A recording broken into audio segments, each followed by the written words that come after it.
2024 లేదా 25లో డిగ్రీ లేదా బీటెక్ చదివారా? సాఫ్ట్‌వేర్ జాబ్ కోసం ఎదురు చూస్తున్నారా? అయితే కోడ్‌జ్ఞాన్ 100 డేస్ కోర్సులో చేరండి. జాబ్ సాధించండి. నమస్కారం శైలజ గారు. నమస్తే సిరి గారు. సో, సమ్మర్ వచ్చేస్తుంది. సమ్మర్ రాగానే చాలామంది కూడా స్కిల్స్ నేర్చుకోవడానికి ఇంట్రెస్ట్ చూపిస్తూ ఉంటారు.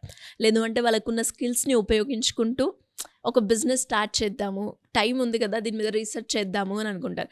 సో, సమ్మర్ రిలేటెడ్‌గా ఎవరైనా కూడా వ్యాపారం మొదలు పెట్టాలి అంటే అది కూడా పెట్టుబడి లేకుండా అయితే బావుంటుంది. ఏమేమి ఉన్నాయండి? బిజినెసెస్ ఏం చేసుకోవచ్చు, స్కిల్స్, ఆర్ట్స్ ఇంతవరకు బావుంది. కానీ పెట్టుబడి లేకుండా అని ఒక ట్విస్ట్ పెట్టారు గదా! కాబట్టి కొద్దిగా ఆలోచించి చెప్పాలి. ఓకే. ఏంటంటే ఇప్పుడు మనం పెట్టుబడి లేకుండా అనంటే ఖచ్చితంగా మనకున్న ఆర్ట్‌ని గానీ, స్కిల్‌ని గానీ ఉపయోగించాల్సి ఉంటుంది. ఇంకా సమ్మర్ అని మీరు స్పెసిఫిక్‌గా చెప్పారు కాబట్టి ఇప్పుడు బిజినెస్ ఇప్పుడే స్టార్ట్ చేస్తున్నారు. ఇంతవరకు స్టార్ట్ చేయలేదు. లేకపోతే ఆల్రెడీ స్టార్ట్ చేసిన వాళ్ళైనా ఓకే. సమ్మర్ అనగానే మనకు గుర్తొచ్చేదేంటి సమ్మర్ హాలిడేస్ అంటే స్టూడెంట్స్. స్కూల్ చిల్డ్రన్స్ ఇంకా కాలేజ్ స్టూడెంట్స్ అయినా ఓకే. వీళ్ళు ఈ టైంలో ఏదైనా కొత్తగా నేర్చుకోవాలి, ఏదైనా స్కిల్ అప్‌గ్రేడ్ అవ్వాలి, లేకపోతే హాబీస్ నేర్చుకోవాలి అన్నట్టుగా ఉంటారు. అవును. ఇంకా చిన్న పిల్లలనుకోండి, ఫస్ట్ ఇంట్లో పేరెంట్స్ ఒక 2, 3 అవర్స్ బయటికి పంపిస్తే బావుండు. మేమేదైనా వంట చేసుకోవచ్చు అన్న విధంగా ఉంటుంది. వర్క్ ఫ్రమ్ హోమ్ చేసేవాళ్ళుంటారు. వర్కింగ్ వుమెన్స్ ఉంటారు. వాళ్ళకి సమ్మర్‌లో పిల్లల్ని ఎక్కడ హోల్డ్ చేయాలి? అలా. అలా డిఫరెంట్ డిఫరెంట్ ప్రాబ్లమ్స్ ఉంటాయి.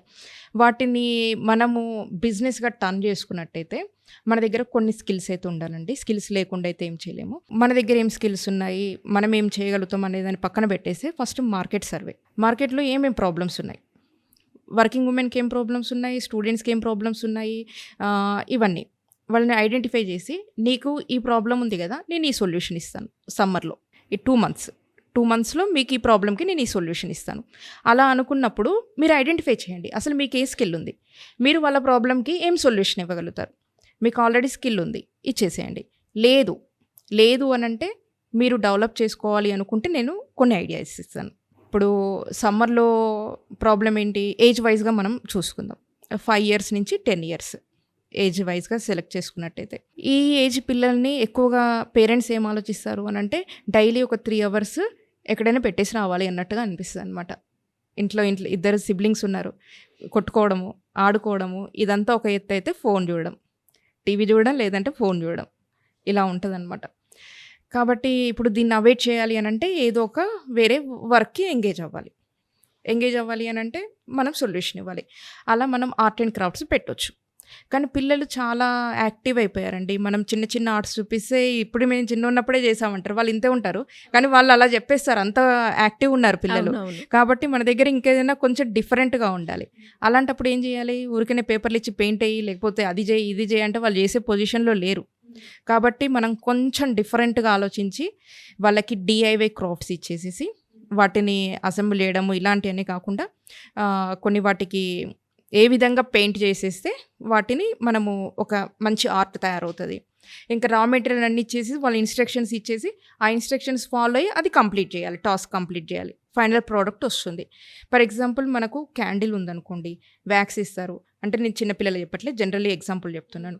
వ్యాక్స్ ఇస్తారు, కలర్ ఇస్తారు, పర్ఫ్యూమ్ ఇస్తారు, ఎసెన్షియల్ ఆయిల్ ఇస్తారు, విక్ ఇస్తారు. ఎవ్రీథింగ్ రా మెటీరియల్స్ ఇస్తారు.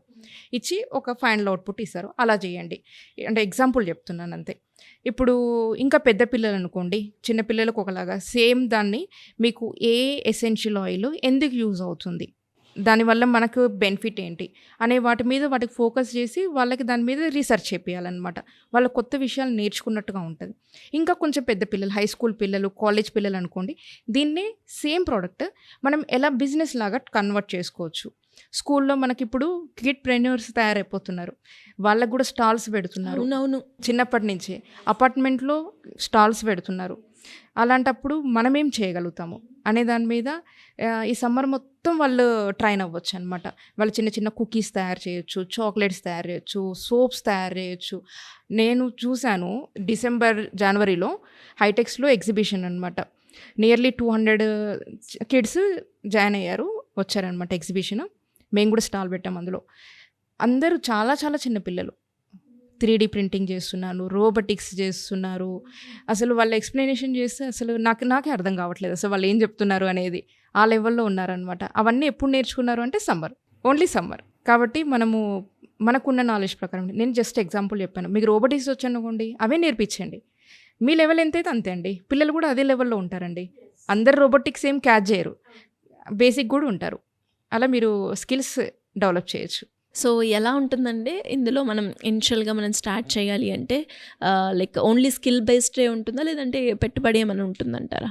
పెట్టుబడి అని అంటండి, ఇప్పుడు నేను అస్సలు పెట్టను, నేను రూపాయి కూడా తీయను అన్నట్టుగా అలా కూర్చోకుండా, ఈ టైంకి ఇంత అవసరం అవుతుంది, ఇది ఖచ్చితంగా మనకు రిటర్న్ వస్తుంది, మనం పెట్టేది ఇన్వెస్ట్మెంట్ మళ్ళీ మనకి రిటర్న్ వచ్చేస్తుంది అన్నప్పుడు అది పెట్టాలండి. ఇప్పుడు మనం ఒక స్టూడెంట్ వచ్చారు, వాళ్ళు 5,000 పే చేశారు, మళ్ళీ వాళ్ళకి మెటీరియల్ ఇవ్వాలి, కొంచెం మినిమమ్ ఫెసిలిటీస్ ఇవ్వాలి. మనం ఇంట్లోనే పెట్టాం ఫర్ ఎగ్జాంపుల్, బయట ఏం తీసుకోలేదు. ఆ ఇంట్లో పెట్టినా కానీ వాళ్ళకి మినిమమ్ ఫెసిలిటీస్ ఇవ్వాలి, కంటే హైజీన్ మెయింటైన్ చేయాలి కదా. చిన్నపిల్లలు వస్తే వాళ్ళకి ఒక చిన్న రూమ్లో పెట్టినా కానీ ఒక ఆయానైనా పెట్టాలి కదా.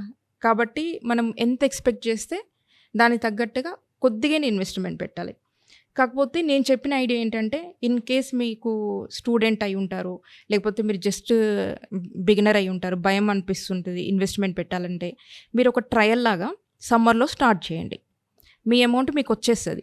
2-3 lakhs అయితే కామన్గా వస్తాయండి సమ్మర్ మొత్తం కలిపి. మన ఏరియా పిల్లలందరినీ పట్టుకున్నా కానీ మనకు వచ్చేస్తుంది. యెస్. ఆ 2-3 lakhsని మళ్ళీ రీఇన్వెస్ట్ చేసి మొత్తం హోల్ ఇయర్ ప్లాన్ చేసేసుకోవచ్చు మీరు. అంటే మెంబర్షిప్స్ లాగా పెట్టుకొని, సబ్స్క్రిప్షన్స్ లాగా పెట్టుకొని, every Saturday Sunday half day మొత్తం మన దగ్గరే ఉంచేసుకుంటాం. వాళ్ళకి స్కిల్స్ నేర్పిస్తాము, ఇంకా డిజిటల్ డిటాక్స్ అవుతుంది, బ్రెయిన్ ఎక్సర్సైజ్ చేపిస్తాము. వాళ్ళ ఊరికే ఫోన్ చూస్తూ బుక్స్ చదువుతూ మెడల్ నెక్ మొత్తం ప్రాబ్లం వస్తుంది కదా ఇప్పుడు. ఇలాంటి ప్రాబ్లమ్స్, ఐ ఎక్సర్సైజ్, అందరికి అద్దాలు వస్తున్నాయి పిల్లలకి, కాబట్టి కొన్ని ఉంటాయి టెక్నిక్స్, అవన్నీ యూజ్ చేసి ఫస్ట్ వార్మప్ లాగా చేపించి ఇవన్నీ మనం ఫోకస్ చేయాలన్నమాట. చేస్తే మీకు ఇయర్ మొత్తం సబ్స్క్రిప్షన్స్ కూడా వస్తాయి. ఇదైతే నాకు తెలిసి ఇప్పుడు బెస్ట్ అండి. ప్రాపర్గా ప్లాన్ చేసుకోవాలి. ఇంకొకటి, మీరు సమ్మర్ క్యాంప్ చేసేస్తే ఆ ప్లాన్ మీకు అర్థమైపోతుంది, ఎందుకంటే పేరెంట్సే అడుగుతారు మిమ్మల్ని. చాలా బాగుందండి. అండ్ చాలా మందికి కూడా బాగా ఉపయోగపడే ఐడియా అని చెప్పొచ్చు. Anyways thank you so much. Thank you.